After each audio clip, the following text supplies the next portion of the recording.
Are you ready for true happiness, for deep fulfillment, for feeling alive, on purpose, and in control of your life again? It's time to be the bold, brilliant, beautiful woman you were born to be. Welcome to the PurposeGirl podcast. I'm women's happiness and life purpose expert Karen Rockhind, and I'm going to teach you how to live on purpose, feel alive, and be happy in every aspect of life. I'm going to get real about my life and interview women who are living on purpose so that you can finally live yours. Welcome to the show.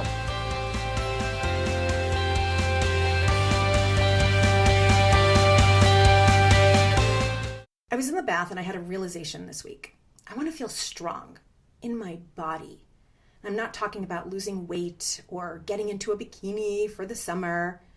I'm talking about feeling like I can lift a sofa up the 4 flights of stairs in my New York apartment if I want to. One of my friends owns a gym and she saw a bunch of guys hemming and hawing about a certain 50-pound weight. So she went right up to it. She took that 50-pound weight and she lifted it over her head. And the next thing you know, all the guys were like, oh, I could do 50 pounds. And they start upping it to 60 pounds, 70 pounds. And she walked away. I mean, not only did she feel strong physically, she felt like a freaking rock star, like a badass, like a woman in charge of her body, in charge of her life. And that's strength. That's vitality. And that's what I want.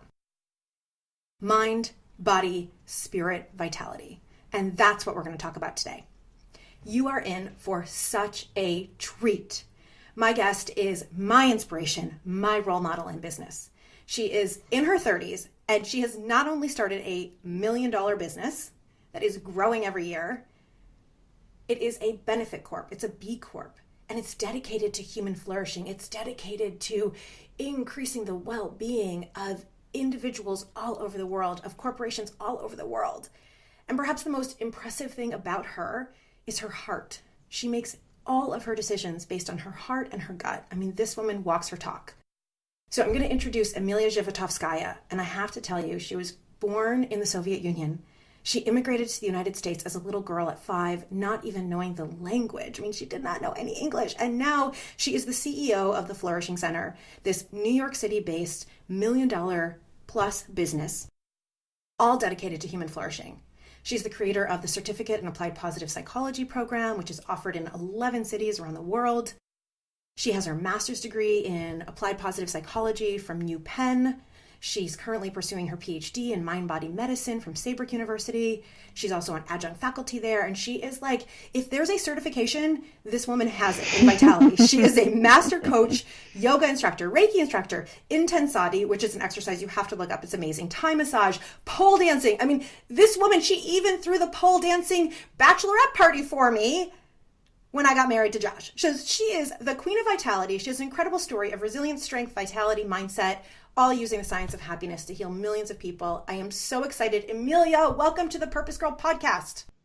Thank you so much for having me, Karen. I just love you so much. And I too love everything that you're up to. And I feel so honored to just have this time and to be with you and your audience. Oh, thank you. Thank you. I'm so excited about this. And I mean every word I say about you. You are my inspiration. Like, I'm always like, what would Emiliya do? Right? So I want to dive into, we're going to talk about vitality because I had that realization this week in the bath, and my husband goes to the gym every day. And so I said, all right, I'm committing 2 days a week. I'm going with you just to lift weights. Like, I already run, I already do yoga, but I want that strength. And so I want to dive into vitality with you. And before we do, I want to share your incredible story with people because you are a woman living on purpose who could have lived a very different life since you were born in Kiev, right? You were born in the Soviet Union. So can you share a little bit of your journey of immigrating here without knowing English to becoming a purpose-based woman entrepreneur CEO of $1 million company? Oh my goodness. Well, yeah, there's just a few years in between the two, between 5 and I know, it's a big start question. business. But it's so interesting because when I do look back on my life, like I think that I've had that entrepreneurial spirit for a large part of my life. I started working when I was 14. I started my first career. Little did I know that that would be a 12-year long career as a children's party entertainer and DJ dancer and bar mitzvah dancer and MC and all sorts of other fun things that I got to do at a really young age. So I think there's something to be said about that immigrant mentality that we get from our ancestors, from our family, that my family came to this country leaving fairly comfy upper middle class jobs to pursue the American dream and start from scratch and come to this country with nothing. And despite having advanced degrees, just taking a job as a taxi driver, as a limo driver for my dad, and my mom taking a job at a mentally retired home just to do what they need to do to support their family and their children. And I think that I was just raised with a very strong work ethic and a drive to know that with enough time, with enough effort, you can make a dent. And I feel that I was incredibly lucky to have gotten this opportunity to work as a party entertainer when I was 14, because firstly, it was like a dream come true, because anyone who has ever been a little girl going to a bar or bat mitzvah in the past like 2 decades, you look up to these dancers and it's like, oh my gosh, like this is your job, And I was like, oh my God, this is my job now. And by the way, I don't know all of you out there if you've been to a bar mitzvah. But if you have not, get yourself on an invite list, because seriously, that is my favorite party. I would rather do that than go to any New York City club, because it is a whole night of dancing to the best songs, everything from Celebrate Good Times Come On to, recent hits. And it's just fun. And sometimes they'll have these professional dancers like Emiliya's talking about. And so I was totally that kind of girl. I know exactly what you mean, Emiliya. Yeah. Right? It's like, oh my gosh, they're the coolest people to walk the planet. Totally. So for me, what happened was I had this amazing career and I worked throughout high school, paid my way through college, paid my way through my master's degree, and will eventually dig myself out of my PhD loans, but that's a whole other story. and and that So I think that when I look back on my story, I really think that really contributed to it, because I got to have so much fun at work. I got to make people happy for an hour at a time, 4 hours at a time, create these sort of bubbles for which people could just experience joy and connection. And I would coordinate games for kids to play with parents, and I would get them dancing. And most importantly, I would get them connected.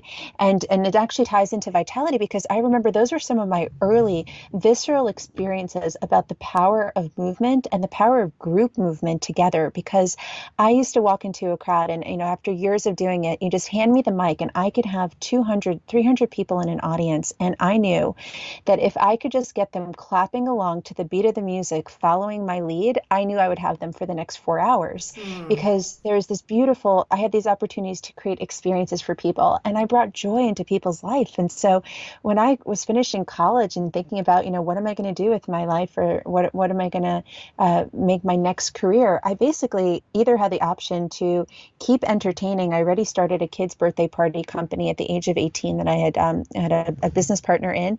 And it was like, either I could go for my dreams of, looking at the things that the people who were inspiring and empowering me, the spiritual teachers, the Tony Robbins, the Oprahs, the people who were helping people live better lives. I could just go for my dreams, or I could keep entertaining. I was making great money. I was having a lot of fun. And so I really think that informed me, because I had that entrepreneurial spirit, but also I kind of knew I didn't have much to lose, because there's no way I was going to take a cubicle job doing work, giving my life and all of my hours of the week to work I didn't love. And then actually, in some ways, I am sure you could relate to this, and many of the listeners on the line, that when we are forced to choose between things that we really, really, really like to things that we love, like it's a hard decision to make. And so at some point I had to make a decision, and I had to leave entertaining, something that I had loved so much, but it's like I couldn't work 7 days a week anymore. So I had to make that transition. But when I'd heard about positive psychology, when I heard that there was actually a science for how people could flourish and how they could thrive, it took my passion for all the self-help books I was reading, all the spirituality books I'd been reading, and it was like, wow, there's a science to this. And I also wanted the science because at the time I started my company, I was 21 years old, and the Flourishing Center, it wasn't, it's gone through many name changes. It wasn't, it was an S Corp, and now we're an S Corp and a B Corp. So it's gone through many iterations. But, I knew I wanted to be a teacher and a speaker, and I knew I wanted to be a life coach. And at the time, like, who was going to take a 20 or 21-year-old life coach seriously, despite the fact that I was already doing this work? I was already the go-to person, the listener, the curious question asker, and I was people's go-to for that level of energy and support. But I thought that I needed the science of positive psychology to help people take me seriously and to really give validity to what I was doing. And so that's what brought me to positive psychology. And I do feel that I've just been very, very, very blessed to know how to listen to my inner guidance and trust it. Also, part of my story is when my family immigrated here, it was my brother and my mother and I and my dad.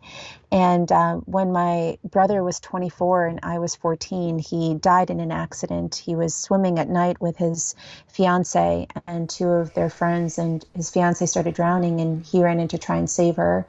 And she survived, but he had passed away.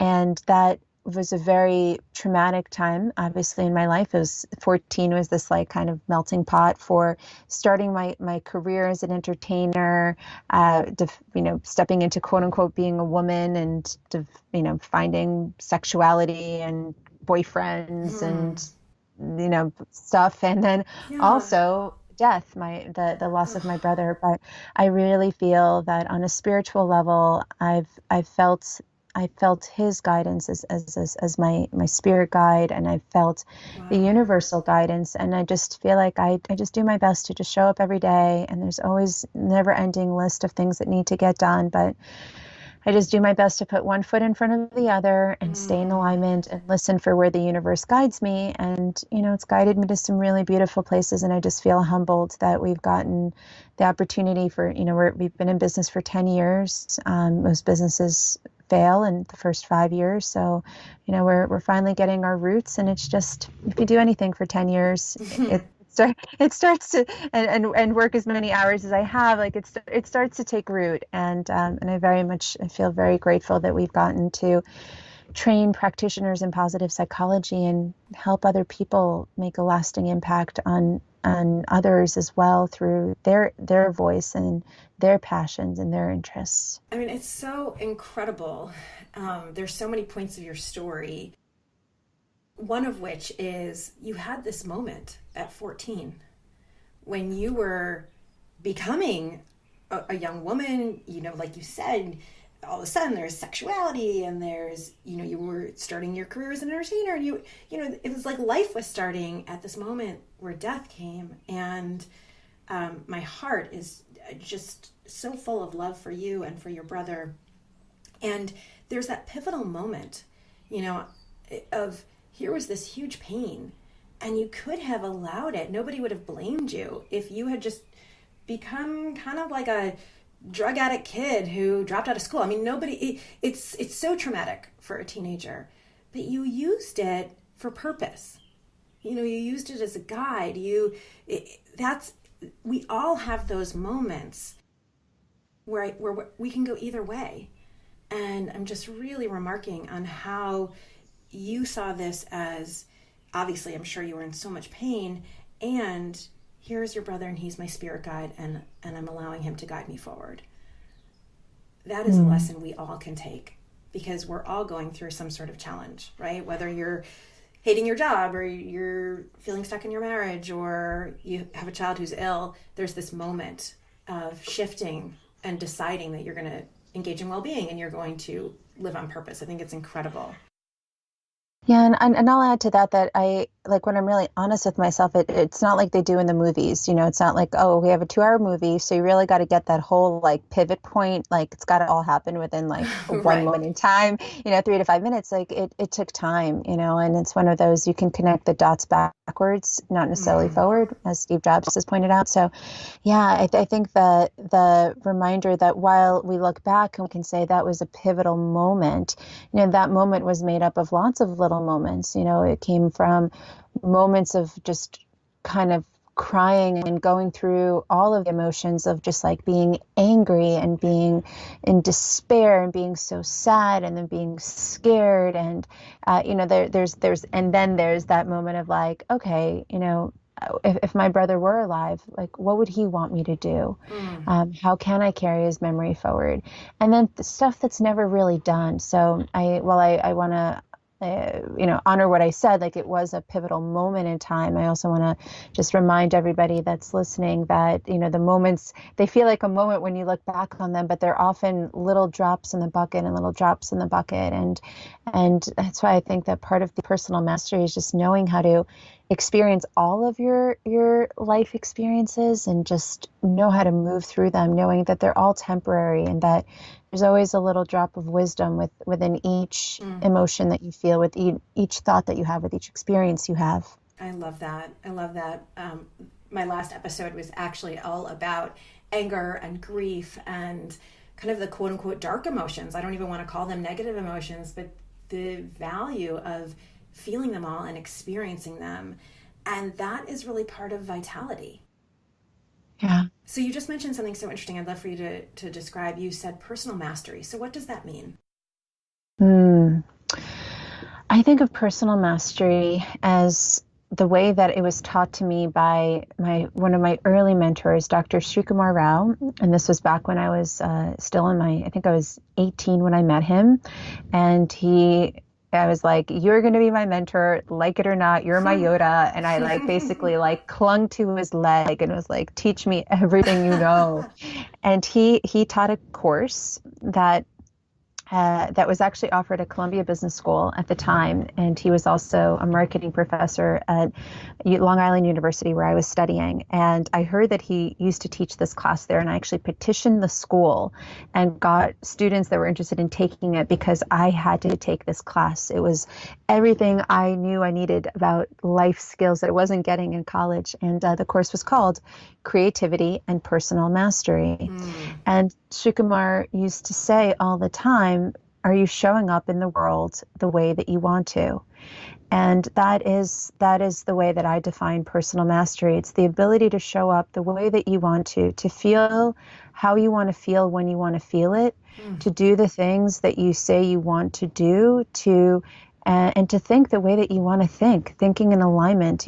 Gandhi said that that happiness is, actually, I think I might be getting this wrong, either Gandhi or the Dalai Lama, and both really great guys. So I'm going to just honor that one of the two said it, maybe both of them. But that happiness is when what you think and what you feel and what you do are in alignment. And Mm. I think that personal mastery offers that because, as you pointed out so beautifully, they're not negative emotions. I actually would love, maybe you and I could like start this trend within our field of positive psychology, that really think we need to start calling it narrowing emotions and broadening emotions. Because Mm. that's what they are, right? Negative Mm-hmm. emotions narrow and positive emotions broaden. And it's not good or bad. It's not positive or negative. And it's not even, they can be dark, but really the reason that they're dark is they just narrow you from the light. Yeah. And so the narrowing emotions, do I want to feel them when I want to feel them? If I want to feel grief, I want to allow myself to feel the grief. It's just when I no longer want to feel sad, do I know how to move myself from my sadness? Or when I'm all about helping people learn to be in the present moment more often.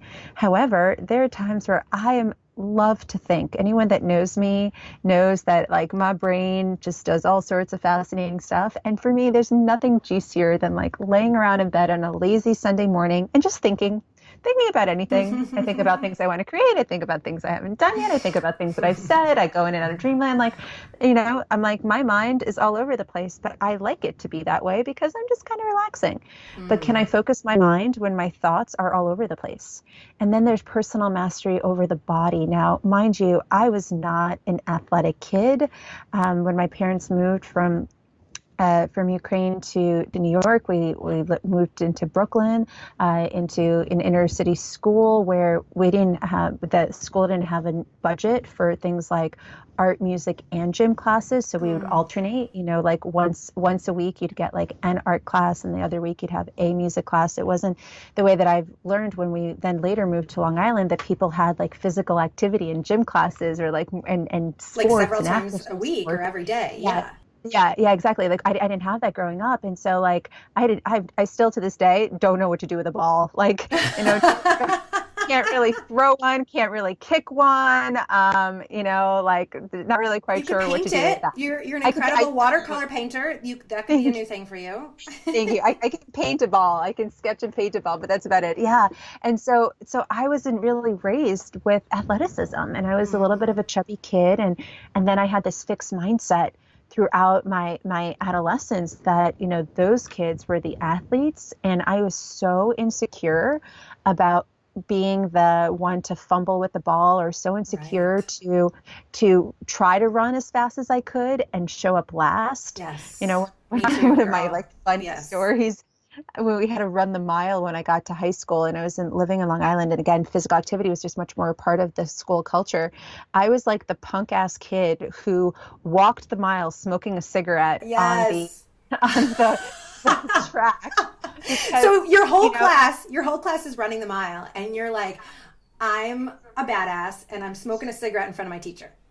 Yeah, and like little do I find out, like I'm, killing my lungs and doing all these terrible things for my organs. But of course, that doesn't matter when you're a teenager and you have an undeveloped prefrontal cortex and a very strong emotional brain that says, like, I will do anything to put up this front to make like I don't care about physical activity, where of course I care. Like, oh my God, I would have done anything to be one of those athletic people who had this like mastery over their body. And to this day, like, I am in awe of gymnasts and dancers for just things that they can do with their body. And it was little by little that I started to, as I learned about the importance of physical activity for our health, for our well-being, but it came actually by way of an eating disorder. There was also this element of like, I wanted to look a certain way, and that meant I had to exercise. So I, started getting myself to go to the gym and being physically active. And a lot of those things came from a place of have to. And then over the course of my life, it became more of a, I want to, but it took time to train that. And now I can say that I've, not only have I healed that eating disorder that I had it for over a decade, and now it's like the furthest thing from my life experience, but it came when I finally learned to like revere what my body could do and how to take care of my body. Yeah. And so personal mastery for me of my body is one that I know how to take really good care of my body from a place of both ergonomics. Like before, you kind of drive this vehicle, we call it your body, and then things malfunction and it's like you don't know what to do. It's like you pull your neck, you have to go to a chiropractor, or you get this ache and this pain in your body, and it's like you don't know what's happening. And there were reasons that brought me to becoming a certified yoga teacher, going to study things like yoga therapy and ergonomics, and Thai yoga massage is like all about how do I learn to take care of my body, studying nutrition. So I knew how to take care of my body. My mother got diagnosed with ovarian cancer just a few years after my brother died, which, looking in retrospect, I very much believe was tied to the death of my brother. The pain of the loss of her child, her womb, and all of that. And when my mom was going through cancer treatment, I started to study nutrition because I started to think, like, what kind of food should she be eating to help her with cancer treatment? I was like, why aren't we taught how to eat? Right. Why aren't we taught how to do these things? Even just today, I got the sweetest message from one of our students who said something like, thank you, Emiliya, for teaching me how to stand, because my back used to always kill me. And I taught for 8 hours yesterday and my body felt great. And it was because I just taught her how to find balance in her body so she wasn't standing in an imbalanced way that would further her back pain. Right. And so going This back is to your question, sorry, Well, I'm this is just rambling. so incredible. I mean, there's so much here, and I want to kind of put an exclamation point on a couple of things that you said. One is that you learn to revere your body. And Yes. one of the things that we know, statistically, 90% of American women dislike some aspect of their body. 90%. And I don't think it's only the United States, right? I have a dear friend who is in women's wellness in Amsterdam, and she said it's the same. And she hosts retreats for women all over the world. So 90% of women dislike their bodies, and you're saying we need to revere it for what it does for us. And that's such a mind shift of hating our body because it doesn't look the way that a magazine told us that it should, or that First Love told us that it should, or something, or because we gained weight when we were pregnant, or whatever it might be. Rather than hating our bodies for how it looks, revering it for what it does. And that's an incredible mind shift right there, Emiliya. Yeah. Yeah. And the way to get there, right? It like doesn't happen overnight, but like you can just start anywhere. Like the magical process, the thousands of biochemical reactions that have to happen in order for you to breathe are incredible. You know, it's like, and your body just does it all day long. Thousands of times throughout the day, you are breathing. And in order for your body to just know, like if you think about it, you don't have to think about breathing. It just happens. Your body just knows exactly what to do. It knows how to take in oxygen. It then takes the waste out of your body. I don't know if, speaking of data, 80% of our waste of our body is carried out by our breath, not by sweating, not by pooping. We actually breathe it out. And there's actually a great TED talk on what happens to fat when you lose weight. Many people don't actually ask themselves that question. Like when you lose weight, when you Where lose does it body go? fat, where does it go? It's not like people Oprah carrying in the 90 pounds of fat on the wheelbarrow, right? So where does it Yeah. go? Where does it go? And most people are like, oh, well, you poop it out. No, you don't. Actually, you poop out only what you've eaten. Other people will be like, oh, well, you sweat it out. Well, no, actually, you only sweat out the perspiration that is in your sweat glands. You actually breathe out a lot of your fat. It Wow, actually gets that's fascinating. chemical processes take the carbon and break it down. The carbon and the hydrogen and the oxygen, they get broken down, and you actually breathe it out. Now, some people will say things like, well, can I just take a lot of deep breaths and like, will I lose weight? Right.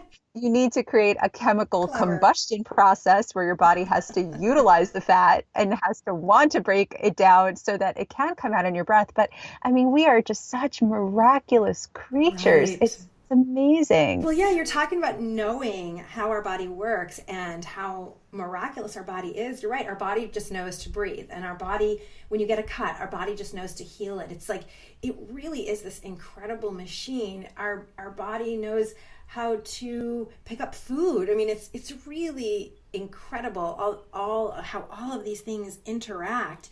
And so if someone is out there and doesn't even know where to begin, does it begin with breath? Does it begin with movement? You know, that feeling of vitality, right? Like that vibrant aliveness, being strong. Where does it begin? I think it can begin anywhere, but I really believe that it comes through sleep. It's one of the first places it begins because I say that your body is like a battery. You know, it's a literally a container for chi, for energy, for prana, for life force energy, and our bed is our charging station. And so one of the easiest ways to up our vitality is just to give our body the sleep that it needs. So one of the big things that I learned was that to learn how to respect sleep, because I was someone I can't even imagine where my body would be today if I actually honored sleep when I was a teenager, because I was a doer. I still am a recovering doer and learning to be more, do less. But I thought I took my ability to function on so little sleep as a badge of honor. It was like, look how little sleep I could get by on. Look how much I could do fighting this desire to sleep. And I literally thought of sleep time as like the bonus hours I could chip away at if I didn't get things done in my waking hours. And it wasn't through learning about the value of sleep, and not even just the learning the value, is actually learning about the mechanisms behind it. And this is why I'm so passionate about the science that helps us understand how something works. Why does it work? Because for me, when I understand why it works, I'm much more likely to actually do it. So really learning to respect that our body is working when we are sleeping, and it is doing things that build our mental health, our emotional health, and our physical health. And that to really honor our sleep time and let ourselves get that first level of vitality, I think that's one of the places where it begins. I love that. That's incredible. Thank you. The other place I'm thinking, so I know sleep, and I'm somebody, I've always loved my sleep. I'm like, yeah, give me 9, 10, whatever hours I can get, you know? But we do in our society, we think that someone is more, it's like more prestigious or more important if they can get less hours, you know, that they're somehow busier. And the other thing I've really learned, you know, teaching, because I'm on faculty for you in the Certificate in Applied Positive Psychology program, teaching these practitioners around the world the science, is why we have to move. And the connection between our bodies and our brains, and also our food. I was someone who never understood it because I was blessed with a metabolism where I've never felt overweight. And so I just thought it was about, well, how you look. And then teaching, and even when we did our master's in positive psychology, we didn't learn about the body. And one of the things I love about teaching in the CAP program, the certificate program that you've created, is that we do teach so much about the body because it's all connected. And one of the things I have found so fascinating is that we actually need to move because our ancestors thousands of years ago, they were moving. And our brains think that we're still them, right? So our brains are operating in that same, they think our brains are basically the same. I mean, you tell me. But there is a huge percentage overlap between our brains and our early ancestors' brains. And our ancestors wandered in the desert for 5 or 10 miles a day. And so our bodies were designed and our brains were designed for that movement. And it makes so much sense to me. So what's happening when we move? What happens to the brain? Yeah. So not only were we constantly moving, especially as it comes to brain health and learning, the only time really we were learning new stuff was when we were moving. And not only were we walking, we weren't just walking, we were squatting, we were crawling, we were digging, we were pushing, pulling, twisting, weaving, pulling our own body weight, pushing things along, carrying things. And so there's such a variety of movement that our ancestors had, and that we don't. You know, people say, oh, I exercise, and they get on an elliptical and they just like move on the same plane, forward, back, forward, back, forward, back for 45 minutes on an elliptical, and they've sweated and they think that they got exercise. I mean, they did. They moved their body, they were physically active, but what our ancestors were doing and what our brain evolved to function optimally at was movement that was varied, and movement that enabled us to learn and to grow and to work with one another. So we know that firstly, there are definitely feel-good chemicals that get released in our brain when we're physically active, things like serotonin. It also increases the production of a particular neurohormone that acts like it's a protein that actually acts like an accelerator for our brain. We call it miracle grow for our brain, BDNF, brain-derived neurotropic factor. And it actually helps the neurons in our brain communicate better. Just the same way you would add salt to your water to get it to boil faster. When BDNF is present, our neurons talk better to one another. We have a much more alive, vibrant, alert brain when we're physically active than we do when we are just sedentary.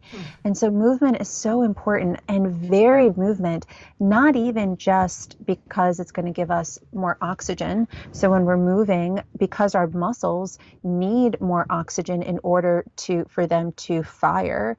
And since our muscles need the oxygen, we take in more oxygen throughout our whole body. And one of our biggest muscles is our brain, our largest, or, very important organ. So we actually get more oxygen into our brain. That's why sometimes people say, I need to go for a walk to clear my mind. Well, actually, what they're doing is they are clearing their mind because oxygen comes in and, clears out some of the junk. I love but that. also, also we need varied movement to keep our connective tissue strong and malleable. And so the way that you were saying, Karen, about your increased desire to lift weight, to build physical strength, that balance of both physical strength and flexibility gives our body this opportunity to find what in Anusara yoga is called the optimal blueprint, that there's this place of alignment that our body could find when our bones and our muscles are clicked into place in a way that makes our body function optimally. So this is no pain in your body. This is chi and energy flowing optimally, blood flowing optimally. It's also your lymph flowing properly as well. And so we can find alignment and physical health and vitality in our body, and finding that through utilizing our muscles and moving through lots of different planes of movement. That's why I love that I teach so much the importance of creating a variety of different things that we can do with our body, because our body adapts. So if you're just always, if your exercise modality is always just, I lift weights, I do the same, 10 exercises every time, like that's okay, but your body's going to adapt. And can you swim? Can you row? Can you run? Can you squat? Can you lift weight? Can you twist your body? Can you carry things through different plates? Can you sometimes lift a kettlebell and other times lift a dumbbell? Like, the importance of variety is so key, because one, it keeps our brain active, it keeps us learning, it keeps us creating. Also, the thing I forgot to mention is when that powerful BDNF is present in our brain, we also spur new dendrites. So dendrites are, if you think about the neurons in our head, in our brain, as trees with little branches, the And a tree neuron is basically a brain cell. a brain cell, exactly. And you have like So 600 billion of them up in your brain. yes, and they can make quadrillion connections between all of those teensy tiny little neurons, and then the neurons itself is like the tree trunk of the brain, but then the dendrites are the branches, and you can keep growing more and more branches. They'll grow through the light, they grow through all of these different things to be able to get the light that it needs. And same thing happens in our brain, that when we are active, we actually grow more dendrites. And this is incredible, and this is so important, because in order to create new habits, right? So any of you out there, let's say you want to create a new meditation habit, or you want to change a habit you have. You don't want to be smoking anymore. The whole point is that in order to change and grow and become the woman that you were born to be, our brain is malleable, and we can change and grow by changing and growing our brain. And so what I'm hearing is that movement basically helps us in this process of extending the connections in our brain, which will help you learn more. So let's say you want to pick up a new language, and you might be out there going, I'm 55, I can't pick up a new language. Well, movement is actually going to help with that, because it's like feeding your brain all the good stuff in order to help it learn more and become what you want it to become. Because we can learn anything at any age. We can pick up any habit, and movement sounds like it's going to help with that. Yep, exactly. Beautiful. It's so incredible. And so you all can tell why she is the queen of vitality, and she knows so much about this. And you have taught me so much about food and just revering my body for what it can do, and then getting curious about how I can have that optimal functioning. And one of the things I love about that connection between body and mind, I know that as I have all these dreams and desires, and all of you who are listening, you have dreams and you want to figure out your purpose, or you want to be your happiest self, our body is really that conduit to it. And one of the things I loved, Emiliya, as you were talking about your first career, is how much fun it was for you. And one of the things I love about you is how much fun you make all of this. Like, we were sweating at my bachelorette party, but we were doing it in sexy outfits around a pole, and you were teaching us how to pole dance. So it's like, this can be really fun.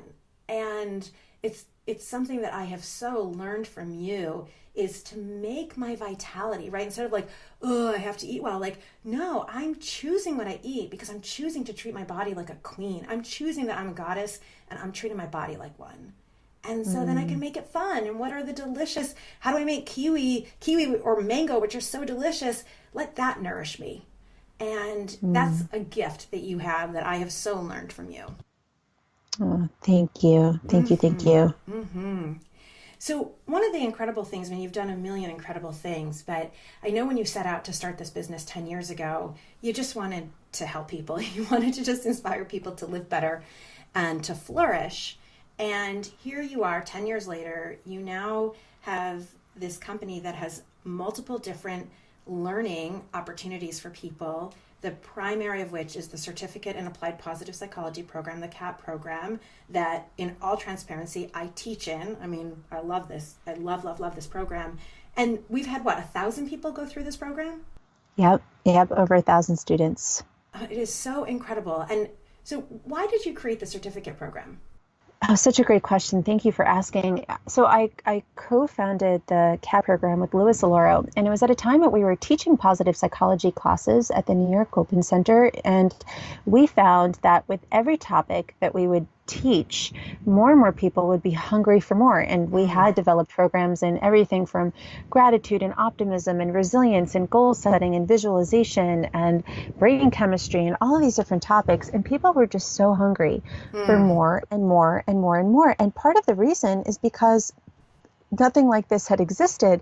There were no opportunities for people to actually systematically study positive psychology other than the one master's degree at the University of Pennsylvania and the second one at the University of East London.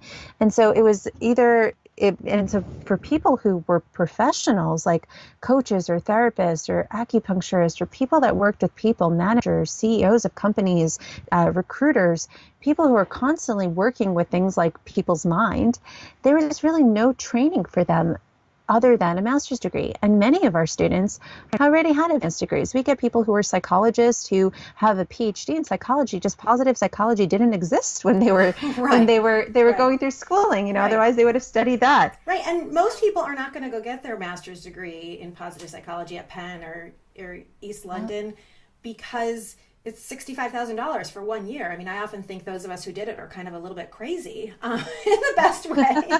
But, and they only take 30 people a year. And that certainly does not satisfy the number of people that we need out there teaching this, right? We need thousands and thousands, millions of people teaching this in order to create a flourishing world. So I'm sorry, so continue.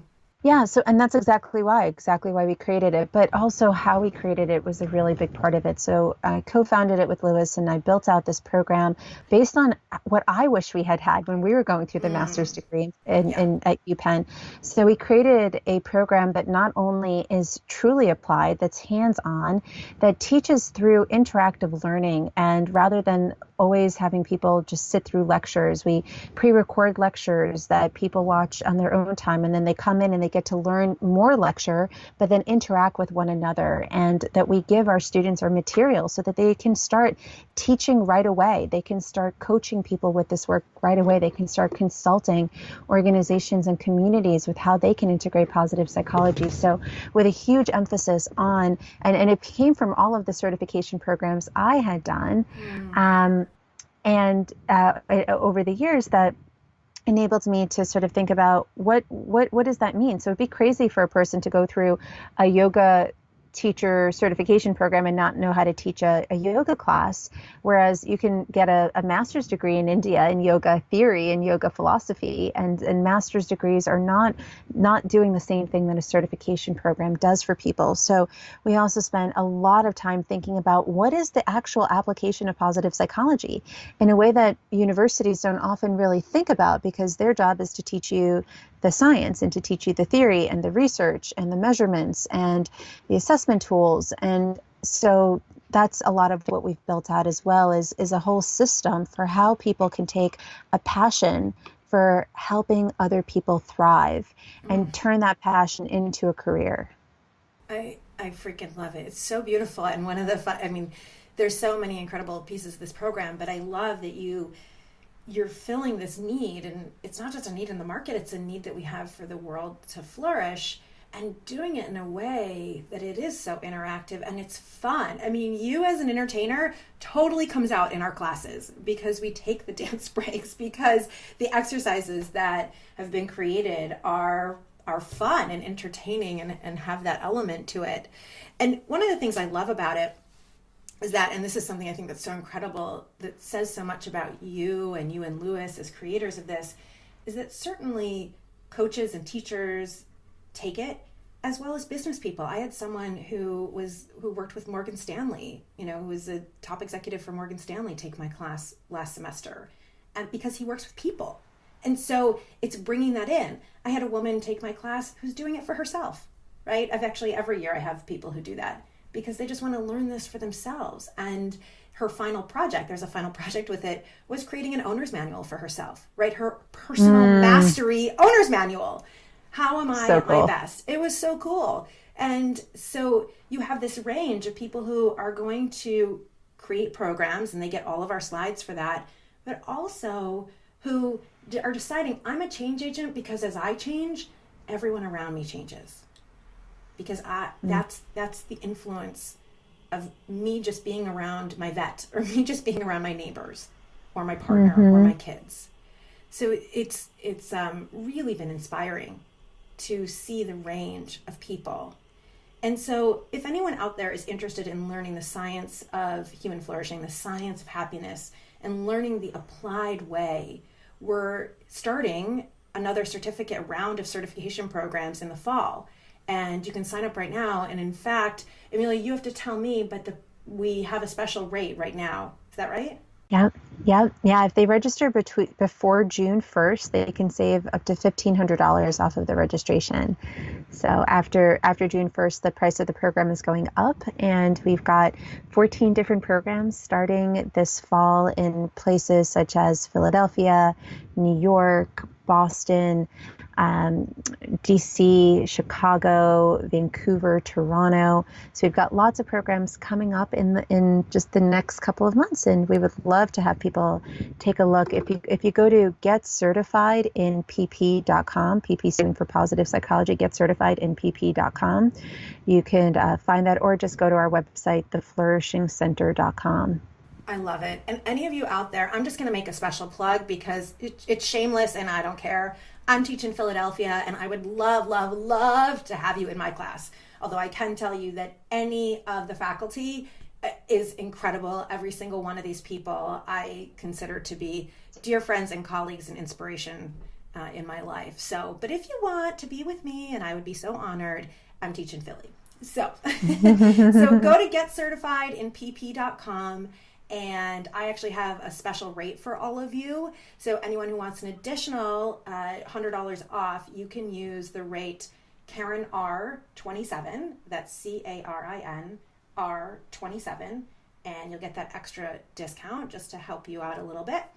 And you will join our force, literally a movement, a force of thousands of people who are changing the world through the science of happiness. And I would love to have you as a colleague out there. So if you've been curious about what I do and you've been thinking, how do I learn that?